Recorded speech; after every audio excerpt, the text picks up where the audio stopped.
Hello friends, स्वागत है आप सबका हमारे यूट्यूब चैनल MM विद्यापीठ में।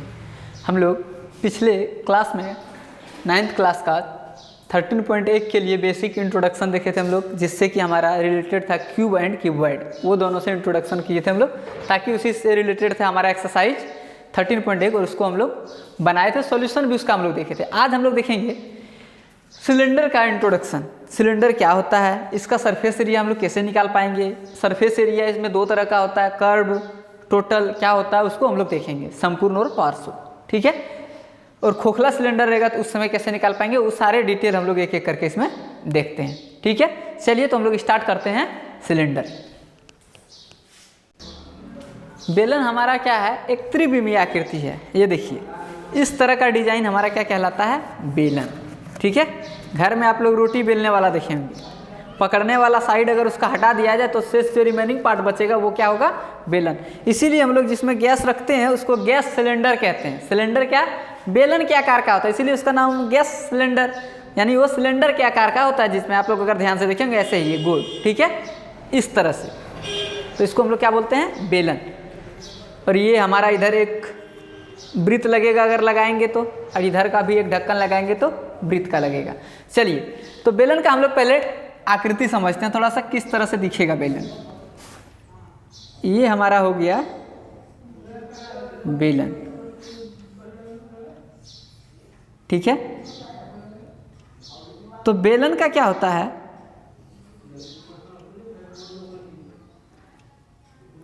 अब देखिए इसमें अगर ये वृत्ताकार भाग है तो इसका कुछ त्रिज्या होगा, कुछ ना कुछ त्रिज्या होगा, जिसको हम लोग बेलन का त्रिज्या कहेंगे। तो यह हमारा हो गया बेलन का त्रिज्या। इसको हम लोग छोटी आर से डिनोट कर देते हैं, रेडियस। और ये हमारा कहला जाता है बेलन की ऊंचाई। और यही बेलन अगर ऐसा रहा, लेटा हुआ, ठीक है, यानी हॉरिजॉन्टल रहा, तो ये लंबाई हमारा, ऊंचाई जो है लंबाई बोलते हैं उसी ऊंचाई को। और यदि खड़ा रहा वर्टिकल तो उसको हम लोग क्या बोलते हैं, ऊंचाई, हाइट। ठीक है।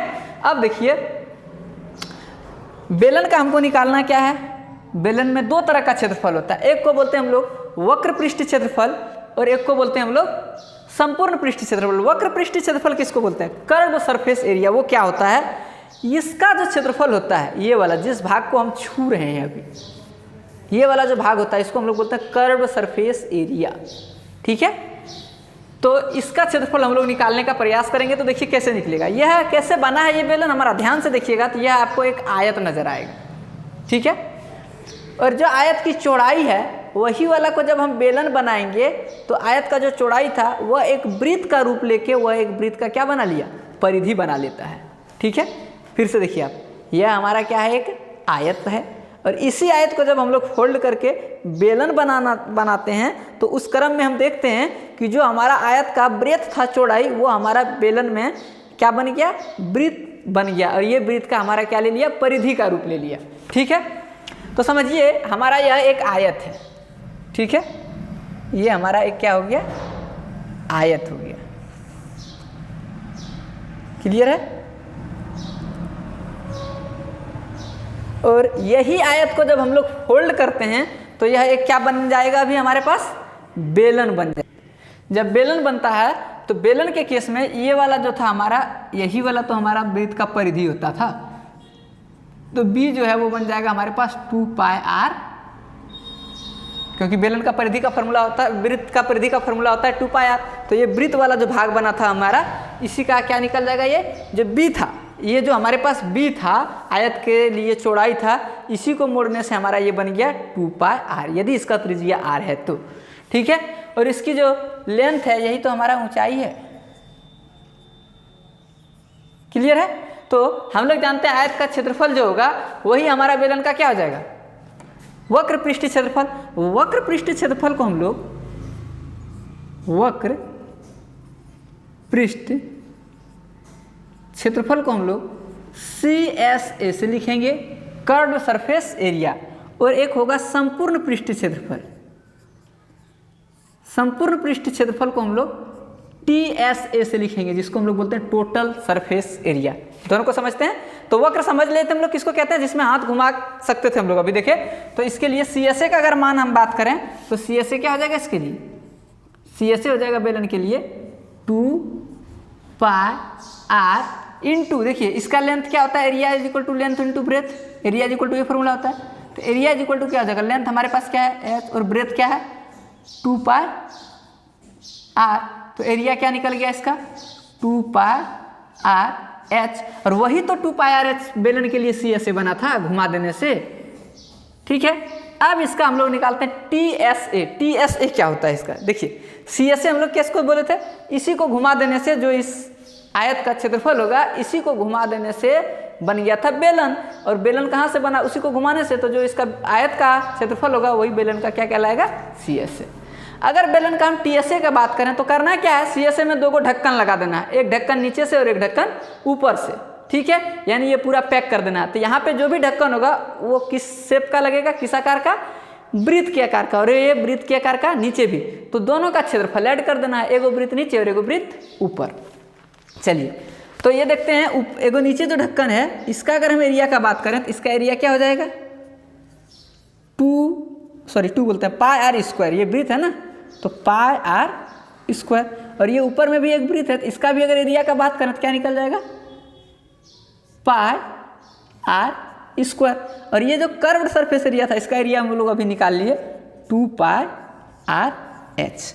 क्लियर है, तो संपूर्ण जब हम लोग निकालेंगे तो तीनों को जोड़ देना होगा, तो TSA हमारा क्या हो जाएगा, TSA बराबर 2 pi r h plus pi r square एगो ऊपर और एगो पाई आर स्क्वायर नीचे, तो ये कितना हो जाएगा 2 पाई आर स्क्वायर। तो अगर हम लोग बात करें TSA का तो TSA बराबर इसमें से 2 पाई आर ले लो कॉमन, 2 पाई आर ले लेते हैं कॉमन, तो क्या बचेगा H प्लस आर। ठीक है, तो ये बनेगा हमारा H प्लस आर, तो ये हो गया हमारा TSA, बेलन का TSA। अब थोड़ा सा हम लोग ध्यान देते हैं कि अगर बेलन का कभी हम लोग हाइट को डबल कर दिए, बेलन का हाइट को क्या कर दिए डबल कर दिए, तो उसका CSA पे क्या फर्क पड़ेगा। ठीक, चलिए ध्यान से देखिएगा, एक हम जनरल एक्सप्रेशन बताते हैं। जैसे मान लीजिए मेरे पास कोई फार्मूला है F is equal to AB² CQ by D, कोई भी एक फार्मूला है जनरल, इसको थोड़ा सा समझिए। इसको समझने से आप लोग का सिर्फ बेलन ही नहीं सब में क्लियर हो जाएगा। क्या होगा वो देखिए, अगर हम कभी भी A को आप करेंगे K टाइम्स, A को आप क्या कर दिए K टाइम, ध्यान रखिएगा, इधर हम लिखते हैं F में चेंजिंग और उधर हम रखते हैं उसके साथ जो फार्मूला में है A में। ठीक है, अगर A को आप कर दिए K गुना, A को क्या गुना कर दिए K गुना, तो F आपका हो जाएगा K गुना K टाइम्स। क्यों, क्योंकि A पे पावर यहाँ क्या है सिंगल, तो जितना गुना आप A को करेंगे उतना ही गुना क्या बढ़ेगा F। ठीक है, लेकिन यदि आप A को कर दिए B को कर दिए K गुना, B को क्या कर दिया K गुना, समझिएगा ध्यान से, B को कर दिया आप K गुना, तो इस बार जो आपका F है वो K गुना नहीं बढ़ेगा, वो कितने गुना बढ़ जाएगा, क्योंकि B पे पावर स्क्वायर चलता है, तो B के K गुना करने से आपका F K स्क्वायर गुना बढ़ जाएगा। क्लियर है।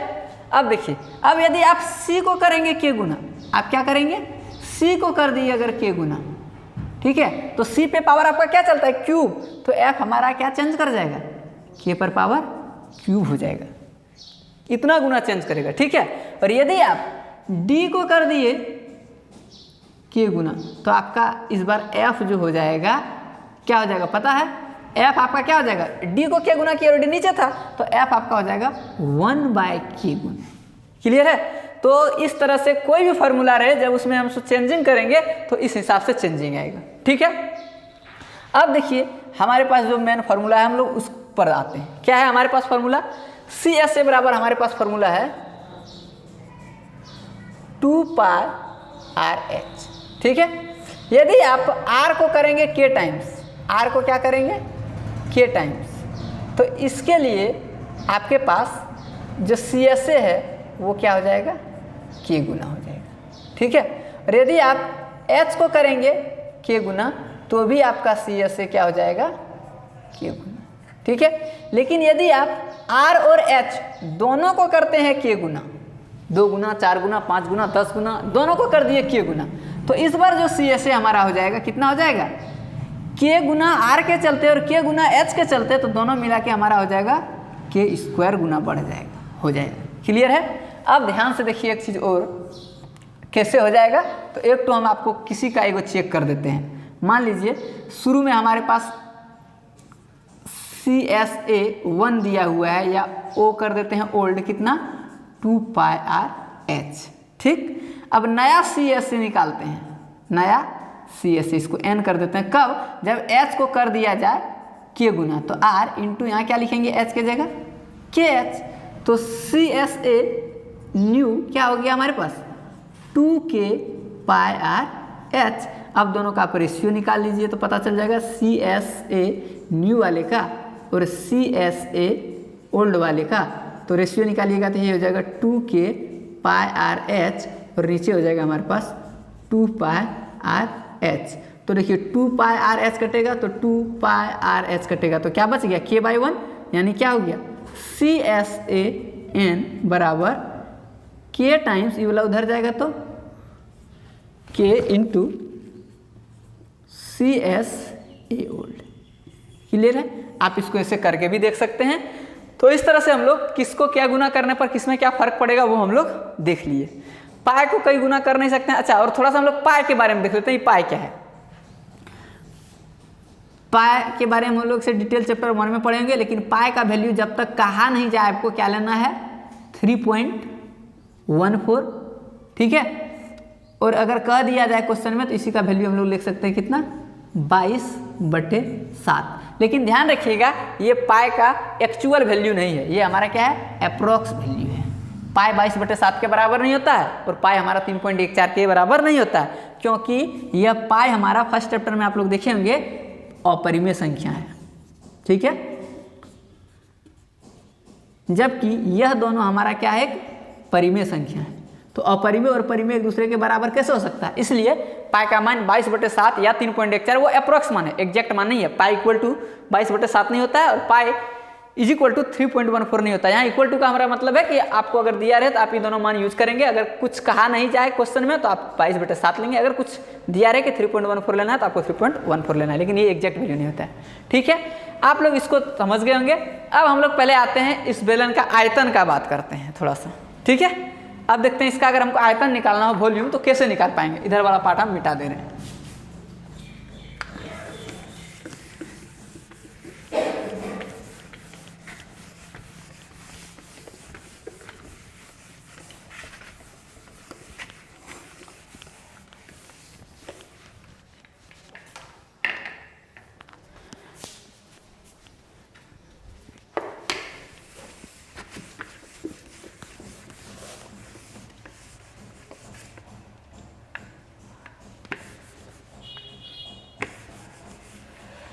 अब इसका हमको आयतन निकालना है। तो देखिए आयतन के लिए हम लोग क्या करेंगे, कोई भी चीज यदि सिमेट्रिकली एक तरह से ऊपर हुआ है, ठीक है, तो इस तरह के केस में इसका अगर आयतन निकालना हो तो आधार का क्षेत्रफल निकाल लीजिए। इसका आधार का क्षेत्रफल निकाल लीजिए और क्या करिए, इसको आधार का क्षेत्रफल निकाल के इसको हाइट से मल्टीप्लाई कर दीजिए। इसका हाइट से क्या करिए मल्टीप्लाई कर दीजिए, तो आपको क्या मिल जाएगा इसका क्षेत्रफल। ठीक है, आयतन मिल जाएगा। आधार का क्षेत्रफल निकाल के और अगर आप इसका हाइट से मल्टीप्लाई कर देंगे तो आपको क्या मिल जाएगा इसका आयतन। किसी का भी अगर आपको आधार का क्षेत्रफल पता है और सेम डिजाइन का ऊपर गया हुआ है तो हाइट से मल्टीप्लाई कर दें आपको मिल जाएगा आयतन, चाहे वो डिजाइन किसी तरह का भी। ठीक है, आपको नीचे का एरिया पता होना चाहिए। तो इसका देखिए आयतन अगर हम लोग निकालेंगे तो आयतन बराबर क्या हो जाएगा,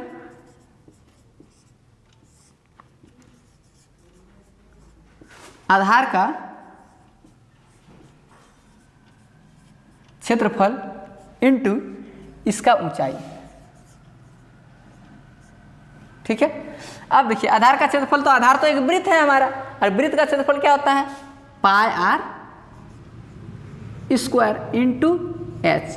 तो आयतन को हम लोग v से भी लिखते हैं वॉल्यूम, तो क्या बन गया ये पाई स्क्वायर h। और आयतन को जब भी लिखेंगे याद रखिएगा आयतन का मात्रक हमेशा क्या होगा घन इकाई, घन मात्रक, जैसे सेंटीमीटर क्यूब या मीटर क्यूब। जब भी आयतन लिखेंगे तो हमेशा ध्यान रखिएगा इकाई क्या लिखाएगा। जैसे आयतन मेरा मान लीजिए आया ए, आयतन आया है तो क्या लिखेंगे यहाँ घन मात्रक, ए के बाद घन मात्रक। घन मात्रक से क्या मतलब है, अगर सेंटीमीटर में होगा तो सेंटीमीटर क्यूब लिखेंगे, अगर मीटर में होगा तो मीटर क्यूब लिखेंगे, जो भी होगा लेकिन उसके पावर ऊपर क्यूब रहेगा। चलिए आयतन निकल गया इसका। अब देखिए कभी कभी बोलेगा इस बेलन को जो है हम लोहा का बेलन था या मिट्टी का बेलन था, लोहा का था तो इसको पिघला लिए और हम बोला एक बना दिए घन। इस लोहा का बेलन को क्या किया, बोला ये जो लोहा का बेलन था हम इसको क्या किए आग पर पूरा पिघला दिए और पिघला के इसको ट्रांसफर कर दिए हम किस में, एक घन में। समझिए बात, इस टाइप का क्वेश्चन आएगा लेकिन सबका बनाने का तरीका एक ही होगा, इसको थोड़ा समझिए। क्या बना दिए इसको घन, ठीक है, इसको बना दिए हम लोग घन। ये था बेलन और बेलन हमारा पिघलने के बाद किस में ट्रांसफर हो गया, घन में। तो अच्छा ये बताइए इसका पृष्ठ क्षेत्रफल बराबर होगा कभी, नहीं हो सकता है। सीधा देखिए अगर अभी ये मार्कर को हम तोड़ दें, अभी इसमें और पृष्ठ क्षेत्रफल मतलब हमेशा याद रखिएगा कि कहाँ पे कागज साटा जा सकता है। जैसे इस मार्कर का हम पृष्ठ क्षेत्रफल का बात करें तो इसमें कहाँ कहाँ कागज साट सकते हैं, ये पूरा, ये हमारा कहलाएगा पृष्ठ क्षेत्रफल। लेकिन अगर मार्कर को काट दें तो कागज साटने का दो जगह बढ़ जाएगा, क्योंकि जहाँ पे कटेगा एक उधर भी कागज साटना पड़ेगा और एक पार्ट अलग हो गया तो इसमें भी कागज साटना पड़ेगा हमको, ठीक है। तो उसी तरह से इसका शेप चेंज कर देने से हमारा पृष्ठीय क्षेत्रफल बराबर नहीं होगा कि इसमें जितना कागज लगेगा उतने भी उतना लगेगा, नहीं होगा बराबर। लेकिन इसमें अगर जितना लोहा था, अगर ये लोहा का बना हुआ था तो इसका आयतन अगर 5 लीटर लोहा था, इसमें मान लीजिए अगर गर्म करके पिघला दिए 5 लीटर लोहा हुआ, तो इसको अगर हम घन बनाएंगे तो वही 5 लीटर लोहा का घन बनेगा ना। तो जो आयतन होगा दोनों का क्या होगा, बराबर होगा। जब भी पिघला के कोई चीज़ बने तो ध्यान रखिएगा बेलन का आयतन, हम यहाँ घन बनाए, कुछ और भी बना सकता है, तो बेलन का जो आयतन है वह हमारा बराबर हो जाएगा किसके, घन के आयतन के। किसके हो जाएगा, घन के आयतन के। ये बात क्लियर है। जब भी किसी चीज़ को पिघला के कोई नया चीज़ बन जाएगा तो दोनों का पृष्ठ क्षेत्रफल बराबर नहीं करना है, दोनों का क्या बराबर करना है, आयतन। क्योंकि इसमें जितने मटेरियल पदार्थ था सारा मटेरियल पदार्थ हमारा उसमें ट्रांसफर हो गया, दोनों का आयतन क्या होगा हमारे पास, बराबर होगा। बेलन का आयतन क्या निकाल दिए हम लोग अभी, पाई आर स्क्वायर एच। बेलन का आयतन निकाल दिए हम लोग पाई आर स्क्वायर एच। तो इस केस में अगर घन की भुजा को हम ए मान लें तो हम लोग घन का आयतन निकालने जानते थे, पिछले क्लास में भी देखें, क्या हो जाएगा ए पर पावर क्यू, ठीक है। तो यहाँ से हमको और सब चीज़ मान दिया, रे घन की भुजा निकालने बोले तो घन का भुजा हम लोग निकाल सकते हैं कैसे करके। तो ये हमारा हो गया, या ए दे दिया और बोला इसी का ऊंचाई बताइए कितना होगा, तो इधर से हम लोग इस रिलेशन से निकाल सकते हैं, कोई दिक्कत है। इसी बेलन को ट्रांसफर कर दे आपका, या बोले एक और बेलन बना दे इसी बेलन से लेकिन जिसकी ऊंचाई कर दिए डबल, तो बताइए नए वाला का त्रिज्या क्या होगा, तो वहाँ पे हम लोग ऊंचाई अलग ले लेंगे। इस तरह से हम लोग इक्वेट करके बना पाएंगे। लेकिन ध्यान रखिएगा जब भी एक चीज़ को पिघला के कोई चीज़ बनाया जाएगा तो उस केस में आयतन ही बराबर करना है। क्लियर है। चलिए अब बेलन का एक स्पेशल केस देखते हैं हम लोग, खोखला बेलन, जिसको हम लोग बोलते हैं होलो सिलेंडर। ये होलो सिलेंडर क्या होता है इसको थोड़ा सा हम लोग समझते हैं। इसका लास्ट टॉपिक है होलो सिलेंडर, ठीक है। कुछ भी भारी नहीं है, पूरा इजी है, खाली थोड़ा सा कॉन्सेंट्रेटेड होइए, कुछ भी भारी नहीं लगेगा, सब आसान से सब समझ में आएगा। और इस चैनल में आप लोग को पूरा सीरियली मिलेगा प्लेलिस्ट, आप बीच से नहीं, मतलब अगर सीरियली देखेंगे तो आपको कोई परेशानी नहीं होगा। हम एक एक वर्ड एकदम जीरो से लेके स्टार्ट करेंगे और आपको हीरो बना के छोड़ेंगे, लेकिन आप सीरियली शुरू से देखते रहिए, ठीक है। चलिए, और आप लोग के लिए इतना मेहनत करते हैं तो लाइक और सब्सक्राइब तो बनता ही है, तो आप लोग वीडियो देखें तो सब्सक्राइब और लाइक करना नहीं भूलें। चलिए देखिए आगे हम क्या बात कर रहे थे, खोखला बेलन का सिलेंडर, होलो सिलेंडर क्या होता है। चलिए आप लोग बांस देखे होंगे, ठीक है। तो बांस क्या होता है, बांस को अगर आप लोग गौर से देखेंगे तो आपको कुछ इस तरह का डिजाइन दिखेगा, ठीक है, ऐसा डिजाइन दिखेगा, ये दिखेगा पतला जैसा थोड़ा सा इसमें होल, और ये आपको दिखेगा इतना मोटा, ये बांस टाइप का। हो सकता है इसका मोटाई कुछ कम ज़्यादा हो, वो अलग मैटर है, लेकिन कुछ शेप ऐसा ही होगा, ठीक है। होलो सिलेंडर का शेप हमारा कुछ ऐसा ही होता है। ये आपको इतना मोटा इधर नजर आएगा और बीच में ये यहाँ वहाँ आपको होल भी दिखेगा, पतला होल, और ये बीच में मोटा, ठीक है। ये इसको हम लोग कहते हैं होलो सिलेंडर। तो होलो सिलेंडर का हम पहले आकृति ड्रॉ करते हैं, किस टाइप का होगा, कुछ डिजाइन इसका रफली ड्रॉ करते हैं हम लोग। होलो सिलेंडर जिसको हम लोग खोखला बेलन कहते हैं, ठीक है। अब देखिए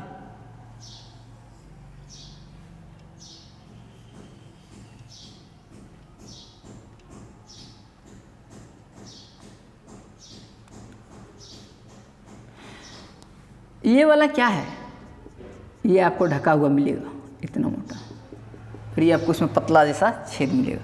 और फिर इधर का भी अगर बात करें तो ऐसा ही डिजाइन इधर भी होगा, ये आपको पूरा ढका हुआ मिलेगा और ये आपको फिर से पतला जैसा छेद वो मिलेगा, ठीक है। तो दोनों केस में ये ऊंचाई हमारा क्या होगा, सेम होगा h, लेकिन दोनों के लिए त्रिज्या अलग अलग होगा। यहाँ से यहाँ तक के लिए छोटे वाला त्रिज्या है, इसको हम लोग छोटी आर अगर मान लें, और यहाँ से यहाँ तक अगर ये यहाँ तक का बात करें तो ये बड़ा वाला बेलन का त्रिज्या है बाहर वाले का, ये हमारा सेंटर था, तो इसको हम लोग क्या मान लेते हैं, बड़ी आर। क्लियर है। और दिक्कत है तो इसको हम इस फिगर को, जो ऊपर से देखने पर जो फिगर बनेगा उस फिगर को हम बगल में ड्रॉ करते हैं, थोड़ा इसको समझिए, सब क्लियर हो जाएगा। फिगर बहुत मायने रखता है, मेंसुरेशन में हमारा फिगर बहुत मायने रखता है। अगर फिगर आप समझ रहे हैं पार्ट पार्ट तो आपको कोई दिक्कत नहीं है, आप हमेशा निकाल सकते हैं, कोई समस्या नहीं है। चलिए, तो ये हमारा क्या हो गया, इसका बाहर वाला जो मोटा जैसा दिख रहा था बांस वो ये है, और जो आपको होल जो दिख रहा है वो हमारा वो बीच वाला है, ठीक है। यानी कहना क्या चाह रहे हैं, यहाँ से यहाँ तक का जो त्रिज्या था इसी को हम लोग छोटी आर से डिनोट किए हैं यहाँ पे, और जो यहाँ से हमारा बाहर वाले तक का जो त्रिज्या है इसी को हम लोग यहाँ बड़ी आर से डिनोट किए हैं, ठीक है। और यदि इसका लेंथ हम लोग डी मान लें, यदि इसका लेंथ हम लोग क्या मान लें, जो मोटाई है इसको अगर हम लोग डी मान लें, तो बड़ी आर और छोटी आर में क्या रिलेशन होगा, आप ध्यान से देखिएगा। तो बड़ी आर बराबर हो जाएगा छोटी आर प्लस डी, क्योंकि यही तो डी है हमारा, प्लस डी, तो इससे हमारा बड़ी आर निकल जाएगा। क्लियर है। अब इसका हम लोग सी एस ए निकालते हैं। जब इसका सी एस ए निकालेंगे तो क्या स्थिति होगा उसको देखिए। सिर्फ कर्व्ड सरफेस एरिया का हम बात कर रहे हैं, तो कर्व्ड सरफेस एरिया में तो संपूर्ण लेना नहीं है, सिर्फ किनारे वाला लेना है। और जब किनारे वाला लेना है तो बाहर में बांस छुएंगे तो कहाँ मिलेगा हमको, बाहर वाला पोर्शन नजर आएगा, यानी बड़ी आर वाला केस, ठीक है। जब बांस छुएंगे तो हमको क्या होगा, बाहर वाला पोर्शन नजर आएगा, यही मान लीजिए हमारा है। तो इसमें हमको कौन सा पोर्शन नजर आएगा, ये बाहर वाला, अंदर वाला तो आएगा नहीं, बाहर वाला। तो पृष्ठ क्षेत्रफल जो निकलेगा इसका C S A, curved surface area, वक्र पृष्ठ क्षेत्रफल, ये क्या होगा, बाहर वाला आर यानी बड़ी आर के लिए निकलेगा, ठीक है। तो इसके लिए अगर हम लोग बात करें किसका, सी एस ए, तो क्या हो जाएगा 2 पाई आर एस निकाले थे, तो यहाँ पे बड़ी आर इंटू एच। कोई दिक्कत है, यह हमारा क्लियर हो गया, ठीक। अब हम बात करते हैं इसका टी एस ए का। अगर पूरा बंद हो गया तब तो खोखला बेलन का कोई बात ही नहीं रहा। अगर ऊपर से भी हम लोग ढकने लगा दिए तो खोखला बेलन जैसा कुछ बात ही नहीं बचेगा, तो इसलिए खुला तो रहेगा। लेकिन अब जो टी एस ए निकलेगा तो फिर टी एस ए का बात कहाँ से आएगा, जब खुले रहेगा तो सी एस ए और टी एस ए रहा, लेकिन आएगा इसमें बात कहाँ से आएगा। अब अगर आप ध्यान से देखेंगे तो आपको दो चीज और नजर आएगा इसमें। क्या है, यह अगर हमारा बांस था, बांस वाला जैसा बेलन, ठीक, तो आपको सिर्फ यही दिख रहा होगा। यहाँ भी तो है कागज साटने का जगह, हम क्या बोले थे, सरफेस एरिया मतलब कागज जहाँ जहाँ साट सकते हैं, कागज सिर्फ यहीं साट सकते हैं। क्या ये पतला जैसा रहता अगर तो यहीं साट सकते, इधर नहीं सटता। लेकिन ये तो यहाँ भी तो मेरे पास जगह है, और उतना जगह तो मेरे पास यहाँ भी बचेगा ना, ये अगर बीच में होल है तो ये दोनों एरिया हमारे पास बचेगा नहीं। फिगर में अगर समझें तो ये वाला पार्ट एगो इस तरह का ऊपर में देखने से लगेगा और एक नीचे देखने से लगेगा। क्लियर है। तो ऊपर नीचे, तो इसका एरिया क्या निकल जाएगा, ये जो छायांकित वाला भाग है इसका एरिया क्या निकलेगा, थोड़ा सा समझिए इसको ध्यान से। इसका एरिया क्या निकलेगा, ये वाला, ये जो डार्क पोर्शन है हमारा, इसका एरिया क्या निकलेगा। तो बड़े वाले वृत्त में अगर छोटे वाले होल जैसा वृत्त को घटा दिया जाए तो रिमेन पार्ट का एरिया बच जाएगा ना। तो बड़ा वृत्त का एरिया क्या हो जाएगा, पाई बड़ी आर का स्क्वायर में छोटे वृत्त जो होल है उसको घटा दिया जाए तो उसका एरिया क्या हो जाएगा, पाई छोटी आर का होल स्क्वायर। तो पाई ले लेते हैं कॉमन, तो क्या बचेगा, आर स्क्वायर बड़ी माइनस आर स्क्वायर छोटी। ये किसका निकला है, ये इस तरह का। और इस तरह का डिजाइन नीचे भी होगा और ऊपर भी होगा। तो ये दो बार इसको जोड़ देना होगा, किस में, सी एस ए में। सी एस ए क्या है हमारा, 2 पाई आर एच प्लस 2 को जोड़ना होगा क्या, 2 pi into R square minus छोटी आर का स्क्वायर। तो इसमें से अगर ध्यान देंगे तो 2 पाई आपका कॉमन आ जाएगा, तो क्या बच गया यहाँ बच गया RH प्लस R² बड़ी वाला माइनस R² छोटी वाला। क्लियर है? तो खोखले बेलन का हम लोग इस तरह से क्या निकाल पाएंगे, पृष्ठीय क्षेत्रफल संपूर्ण TS से। अब अगर इसमें बोले जो पदार्थ प्रयुक्त हुआ है TSA में, जो इसका जो अगर इस तरह का डिजाइन बना था, लकड़ी का था चाहे लोहा का था, इसमें जो पदार्थ प्रयुक्त हुआ है उसका हमको बोले आयतन चाहिए उस मटेरियल का। कैसे आयतन निकलेगा? अब ध्यान से देखेंगे तो एक को मान लीजिए बड़ा बेलन और उसमें से छोटा बेलन जो होल टाइप का है, उस छोटे वाले बेलन को घटा दिया जाए अगर आयतन, बड़े वाले बेलन में से इतना बड़ा जो बेलन दिख रहा है उसमें से अगर छोटे वाले को घटा दिया तो रिमेनिंग बेलन ही तो बचेगा आयतन, और वही आयतन तो हमारा पदार्थ का आयतन होगा। तो लिखते हैं खोखले बेलन में, खोखले बेलन है ये पूरा हमारा बेलन किसका पार्ट है, खोखला बेलन का। ध्यान रखिएगा होलो सिलेंडर, ये हमारा पार्ट है खोखले बेलन का, यानी होलो सिलेंडर का। तो खोखले बेलन का अगर हम बात करें किसमें, प्रयुक्त पदार्थ, प्रयुक्त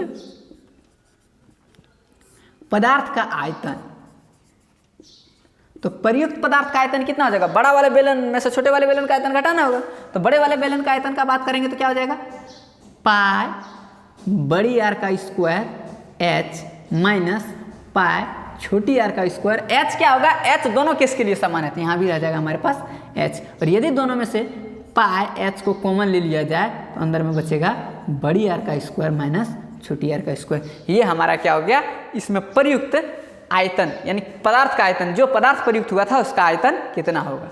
ठीक है, तो इस तरह से हम लोग क्या कर सकते हैं, इसका निकाल पाएंगे पृष्ठीय क्षेत्रफल और आयतन। ठीक है, अब हम लोग देखते हैं कि इसका लगभग जो बेलन का पार्ट था हम लोग थ्योरेटिकल पार्ट देख लिए। अब क्या करना है, इसमें हम लोग एक्सरसाइज 13.2 बनाइए, इसी बेस पर है 13.2। ठीक है, अगर आप RS अग्रवाल बना रहे होंगे, भारती भवन बना रहे होंगे तो भी बनेगा, और यदि आप NCERT बना रहे होंगे तो भी बनेगा, क्योंकि हमारा जो इंट्रोडक्शन होता है, ये इंट्रोडक्शन हमारा बुक बेसिस नहीं होता है, ये हमारा जो हम टॉपिक लिखते हैं यहाँ पे उसके बेसिस इंट्रोडक्शन कराते हैं और उससे रिलेटेड हम सारा पार्ट कवर कराते हैं। ऐसा नहीं है कि यहाँ बेलन लिख दिए सिलेंडर तो ये NCERT का ही होगा। ये इंट्रोडक्शन आपका NCERT लेवल का नहीं होता। आप कोई भी बुक बनाइए, वो आपका सभी बुक में इंट्रोडक्शन काम आएगा। ठीक है, चलिए नेक्स्ट देखते हैं हम लोग, अगले वीडियो में 13.2 का सॉल्यूशन देखेंगे। ठीक है, और आप लोग के लिए थोड़ा सा एक काम देके जा रहे हैं कि आप लोग जो है इसको थोड़ा सा क्या करिए, अपने से सारा डिजाइन बनाने का कोशिश करिए और समझने का कोशिश करिए। वास्तव में जितना हम बता पा रहे हैं आप लोग उतना गेन कर पा रहे हैं कि नहीं गेन कर पा रहे हैं। अगर जितना हम बता रहे हैं उतना अगर समझ के गेन कर पा रहे हैं तो बहुत अच्छी बात है, और नहीं कर पा रहे हैं तो उसको आप कोशिश करिए समझने का। ठीक है, या फिर आप हमें बताइए किसी भी माध्यम से, कॉन्टैक्ट करके माध्यम से, ईमेल से, आप किसी तरह से भी हमको बता सकते हैं। ठीक है, फिर हम आपको उसका पूरी हेल्प करेंगे। चलिए मिलते हैं आप लोग से नेक्स्ट वीडियो में। Thank you.